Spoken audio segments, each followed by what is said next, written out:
ওই ভিজে যাইতো, ওই বাচ্চাও ভিজতো, ঠান্ডা লাগে আর অনেকটি মারা যাইতে পারতো। এই বিষয়গুলো আর কি খেয়াল রাখতে হয়। তবে তাপমাত্রার বিষয়টা প্রথম অবস্থায়, এই যে আপনি এখন প্রথমবার 1000 ছিল, এখন 2000 উঠাইছেন, আবার 20 দিন পর বিক্রি করে দিবেন।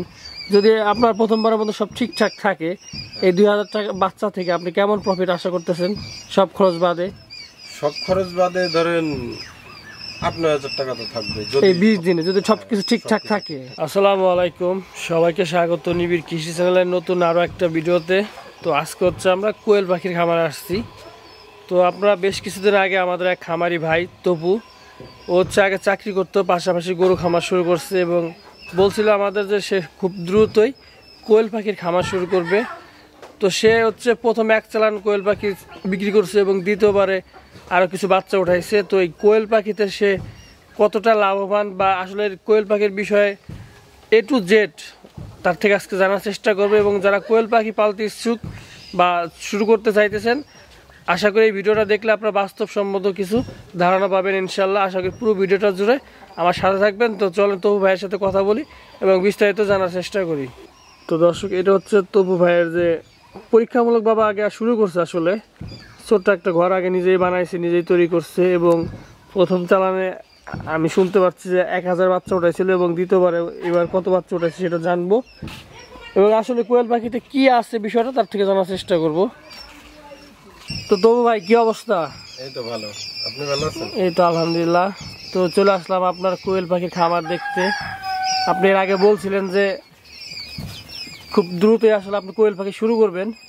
হ্যাঁ, শুরু করছি তো। মানে শুনলাম যে 1 চালান আপনি বিক্রি করে দিয়েছিলেন। তো যাই হোক, সেই বিষয়ে যাওয়ার আগে আপনি দর্শকের উদ্দেশ্যে আপনার পরিচয়টা আবার একটু দিয়ে দেন। আমার নাম তপু দাস, বাড়ি রাজবাড়ি, গোয়ালন্দমোড়, গরিপুর বাজার। গরিপুর হচ্ছে গ্রাম। তো কোয়েল পাখি পালনের চিন্তা কিভাবে আসলো মাথায়? আসলে আমি ইউটিউবে অনেক ভিডিও দেখছি বা অনেক শুনছি, পরে আমি খোঁজ খবরও নিছি, অনেক খামারে গেছি, কথাবার্তা বলার পরে আমার মনে হয়েছে যে না, এটা করলে হয়তো বা কিছু আসবে। যার কারণে আমি পরীক্ষামূলকভাবে একটা কোনো মতো বাঁশ দিয়ে। এই ঘরটা তো আপনি নিজে তৈরি করছেন? জি, আমি নিজে। এই ঘরটা তৈরি করতে এখানে কত টাকার মতো খরচ হয়েছে? তখন খরচ বলতে ধরেন ওইভাবে হিসাব করলে তো অনেক টাকাই আসে, কিন্তু বাঁশ ধরেন আমার নিজের, আমার শুধু লুয়া কিনা লাগছে। আচ্ছা। আর টিন, তাছাড়া বাঁশ বুশ শ্রম তো গেছে। তাই এরকম একটা ঘর যদি আমার কিচ্ছু নাই, যদি আমি তৈরি করতে চাই, কত টাকার মতো লাগতে পারে এরকম একটা ঘর? তাতেও 1000-1000 তো লাগবে। 10,000 টাকা লাগবে। এখানে আপনি কতগুলা পাখি পালতে পারবেন? এখানে 1000 থেকে 1200। প্রথম চালান আপনি কতগুলা পাখি উঠাইছিলেন? 1000।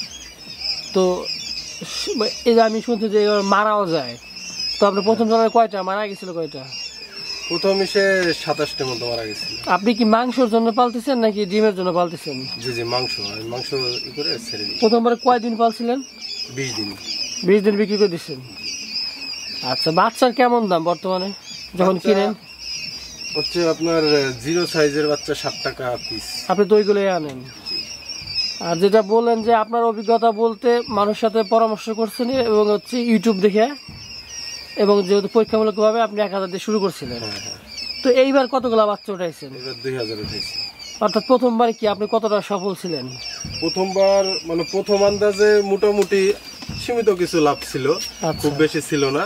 তাই আমার আর কি মনে হয়েছে যে না, হয়তো বা এখান থেকে প্রফিট করা সম্ভব, ভালো কিছু আশা করা সম্ভব। হ্যাঁ, যার কারণে এবার 2000 উঠাইছি। আপনি যেহেতু গরুতেও সফল, এখন চাচ্ছেন যে দেখি কোয়েল পাখিতে আপনি কতটা কি হইতে পারে। হ্যাঁ। আচ্ছা, আপনি এই যে 20 দিন যে পালছেন, হ্যাঁ, তো খাবার খরচ কেমন? এটা কি খাওয়ানো হয় এদের? ফিট। এটা কি ব্রয়লার ফিট খাওয়ানো হয়? হ্যাঁ, প্রি স্ট্যাটাস। আচ্ছা, এক বস্তা ফিটের দাম কত? আপনার হচ্ছে 3350 টাকা। আচ্ছা, তো ওই 20 দিন পালতে আপনি 1000 পাখির জন্য কয় বস্তা খাওয়া লাগছে? আমার 1000 পাখিতে খাবার লাগছে হচ্ছে 4টা, 3.5টা মতো লাগছে। 3.5 বস্তা। তাতে কত টাকা খাবার গেছে? প্রায় দেখা গেছে 12,500 টাকার মতো খাবার গেছে। অর্থাৎ আপনি 12,000 টাকা 13,000 মতো খাবারই খাওয়াইছেন। হ্যাঁ। এবং কেনা হয়েছিল 7 টাকা পিস। হ্যাঁ, 7,000 টাকা বাচ্চার দাম পড়ছে। 7,000 টাকা বাচ্চার দাম। এবং বিক্রি করছেন কত টাকা পিস? বিক্রি করছি হচ্ছে আপনার 24 টাকা। আচ্ছা, মোটামুটি আপনার একটা অল্প কিছু প্রফিট আসছে প্রথমবারে, অনেক কিছু যেহেতু অভিজ্ঞতা কম ছিল। হ্যাঁ। তো এই যে ছোট বাচ্চা যখন আনেন, এর তো একটা পরিচর্যার ব্যাপার স্যাপার আছে, কারণ ছোট বাচ্চা তো একদমই মানে একদমই ছোট আর কি আমরা দেখতে পাচ্ছি। তো এর যত্নটা কি আসলে প্রথম পর্যায়ে? যত্ন আসলে এটার আপনার সর্বপ্রথম হচ্ছে তাপমাত্রার দিকে খেয়াল রাখতে হবে। তাপমাত্রা যদি তাপ বেশি হয় তাহলেও মারা যাবে, তাপ কম হইলে এক জায়গায় দেখা গেছে জ্বর হয়ে যাবে, আর জ্বর হইলে তলে চাপে যেটা পড়বে সেটা সঙ্গে সঙ্গে মারা যাবে। আচ্ছা, এই যে তাপমাত্রা কম বেশি এটা বুঝেন কিভাবে? এটা আসলে আপনার ওই এটা নিজেদের অভিজ্ঞতা থেকে বুঝতে হয়। যেমন তাপ যদি বেশি হয় তাহলে বাচ্চা বোর্ডারের চারপাশে ছড়াই যায়, মানে যেটা লাইট দিচ্ছেন তার চারপাশে ছড়ায় যায়। হ্যাঁ, একবারে মানে এই বোর্ডারের চারপাশে ছড়াই যায় তাপ বেশি হলে, আর তাপ কম হইলে লাইটের নিচে এসে দলা হয়ে যায়। তখন বুঝতে পারেন যে তাপমাত্রা একটু দরকার, যখন এক জায়গায় হয়ে যায়। হ্যাঁ, আর যেহেতু সামনে আসতেছে গরমকাল আসতেছে, তখন তো এগুলা কন্ট্রোল করতে হবে। হ্যাঁ, গরমকালে খুব একটা সমস্যা আশা করি হয় না। আচ্ছা, এই আর এই যে পানি টানি খাওয়ার ব্যবস্থা? পানি যে বোতল আছে, বোতলের সাথে আমি ওই ছোট যে ইসের পাত্রগুলো আছে ওইগুলা লাগাই।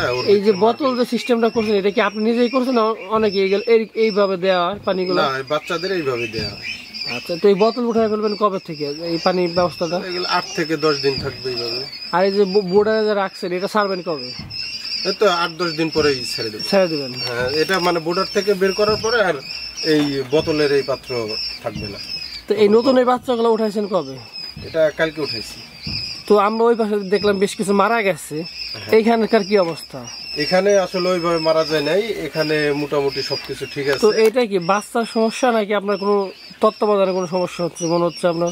এখানে হইতে পারে আমারই তত্ত্বাবধানের সমস্যা, কারণ এই জায়গা ধরেন ওইভাবে মারা যায় না, এই জায়গা সবকিছু ঠিক আছে। আচ্ছা, ওই জায়গা হচ্ছে ঘরটা পাকা করা, তো হয়তো নিচের আবার ওইখানে ঠান্ডা মনে হয় বেশি। হ্যাঁ হ্যাঁ, হয়তো নিচের যে ঠান্ডাটা ওইটা আমি অ্যাডজাস্ট করতে পারতেছেন না। হ্যাঁ, যার কারণে হয়তো বাচ্চা কিছু মারা গেছে। যেহেতু আপনি প্রথমবার এক চালান পালছেন বিক্রি করছেন, সেই হিসাবে আবার 2000 বাচ্চা উঠাইছেন। তো সামনে চিন্তা আপনার কেমন আছে আর কি এই কোয়েল পাখি নিয়ে? কোয়েল পাখি নিয়ে যদি ধরেন এই চালানো আমার ভালো ভালোই মতো ছাড়তে পারি তাহলে হয়তো সামনে আরো বৃদ্ধি করবো। আচ্ছা, তো বর্তমানে দেখা যাচ্ছে অনেকেই আপনার কোয়েল পাখির এই খামারের প্রতি ঝুঁকতেছে, কেউ কেউ সফল হচ্ছে আবার কেউ কেউ ব্যর্থ হচ্ছে। তো সফল হওয়ার তো কিছু মানে শর্ত থাকে, কোন কোন বিষয়গুলোর দিকে যদি আপনার বেশি কেয়ার থাকে বা খেয়াল থাকে তাহলে আপনি এখানে মানে সফল হইতে পারবেন? বিশেষ কিছু কারণ আছে কিনা? কারণ বলতে কি আপনার ধরেন এই যে বাচ্চা, একদিনের বাচ্চা তো একেবারে ছোট, তা এটা ধরেন মানে প্রথম অবস্থায় এর পিছনে শ্রম দিতে হবে। শ্রম না দিলে ধরেন যেমন 4-5 দিন পরে মোটামুটি একটা বড় হয়ে যায় মোটামুটি, সেই ক্ষেত্রে ওই সময় শ্রমটা এতটা লাগে না। কিন্তু ছোট ইসের যেমন আমার কালকে এই জায়গায় এই বোতল ফেলাই দিয়ে 2টা বাচ্চা মারা গেছে, মানে বোতলে ভারে আর কি, বোতল আর কি দেখা গেছে ওই গেছে কাইতে হয়ে পড়ে গেছে, 2টা বাচ্চা মারা গেছে। এইগুলা খেয়াল রাখতে হয়। যদি আমি ধরেন তৎক্ষণাৎ না দেখতাম তাহলে দেখা গেছে ওই ভিজে যাইতো, ওই বাচ্চাও ভিজতো, ঠান্ডা লাগে আর অনেকটি মারা যাইতে পারতো। এই বিষয়গুলো আর কি খেয়াল রাখতে হয়। তবে তাপমাত্রার বিষয়টা প্রথম অবস্থায় খেয়াল রাখতে হবে এই জিরো সাইজের ক্ষেত্রে। এর ওষুধ পাতি কেমন কি ট্রিটমেন্ট?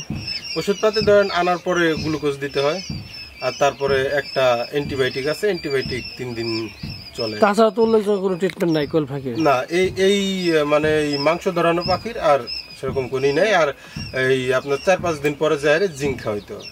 আচ্ছা, তো এই যে আপনি এখন প্রথমবার 1000 ছিল, এখন 2000 উঠাইছেন, আবার 20 দিন পর বিক্রি করে দিবেন। যদি আপনার প্রথমবারের মতো সব ঠিকঠাক থাকে, এই 2000 টাকা বাচ্চা থেকে আপনি কেমন প্রফিট আশা করতেছেন সব খরচ বাদে? সব খরচ বাদে ধরেন 8-9 টাকা তো থাকবে এই 20 দিনে, যদি সবকিছু ঠিকঠাক থাকে। কিছু তো মারা যাবে, দেখা যাচ্ছে 50-100 এর মধ্যে আপনার চলে যাবে আর কি, এটা ধরে নিতে হবে আর কি। সেটাই। আচ্ছা, তো যদি সাকসেস হন ভবিষ্যৎ আপনার চিন্তা ভাবনা আছে আর বড় পরিসর শুরু করবেন? হ্যাঁ, ভবিষ্যতে দেখা গেছে আমি নতুন করে ঘর করে, এটা তো ধরেন এখানে মাত্র 1008, এখানে তো হবে না। বড় পরিসরে ভালো একটা ঘর টর তৈরি করে তখন ওখানে পালবেন। আচ্ছা, তো আপনি যেহেতু তরুণ যুবক, অনেকে আবার চাইতেছে যে আমিও কোয়েল পাখি শুরু করব, তো তাদের উদ্দেশ্যে কি বলবেন? তাদের উদ্দেশ্যে আমার বলার একটাই যে সেটা কিছুটা সম্ভব অভিজ্ঞতা অর্জন করে নেওয়া ভালো। আচ্ছা, সে যেমন আপনার মতন 1000 হোক বা 500 হোক, আগে একটু অভিজ্ঞতা সঞ্চয় করতে হবে। হ্যাঁ হ্যাঁ, একবারে যদি আমি ধর 5000 উঠাই সেক্ষেত্রে আমার তো অভিজ্ঞতা নাই, যদি বাই চান্স একটা সমস্যা হয়ে যায় তাহলে ধরেন একবারে অনেক টাকার ক্ষতিপূরণ, আর অল্প কিছু উঠাইলে অল্পের পর দিয়ে যাবে। আচ্ছা, তো আপনি মাংস উৎপাদন করতেছেন, ভবিষ্যতে যে ডিম দেওয়া যায় কোয়েল পাখিগুলো, সেখানে কোনো পরিকল্পনা আছে কিনা? হ্যাঁ, ভবিষ্যতে আমি ডিমের উপরেই যাব। এখানে মানে ওই যে বললাম অভিজ্ঞতার যে বিষয়টা, যার কারণে আমি প্রথমে হয়তো 2-3 চালান এইভাবে মাংস ধরায় ছাড়তেছি, তারপরে আমি ডিমের উপরেই যাব। আমার মূলত ফোকাসটা হচ্ছে ডিমের উপরে।